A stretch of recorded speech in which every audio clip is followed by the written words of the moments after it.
Take a pinch of saffron. This is saffron from Spain. You don't want to use too much saffron. You just want enough to give it a gentle bit of color and aroma. Now I'm going to wrap it up into this foil, into a little packet.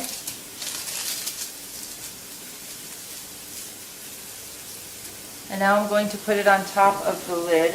So the saffron has been heated on the lid of the broth or else in your dry skillet, even in a toaster oven, but only for about 2 minutes, not too long because it will burn. And now we're going to open up the little foil packet and pulverize the saffron into a powder. So let's see what we've got here. Perfect. It's a little bit darker than it was, but not much. If it's black, you've messed up. And you have to start again. So I'm putting it into a little mortar, and I'm just going to crunch it up with this pestle into a powder. If you don't have a mortar and pestle, just use a mug and a spoon. That's fine. And you see how nicely it becomes a powder there? That's because it's been heated and so it's been dried out a bit and it just crumbles nice.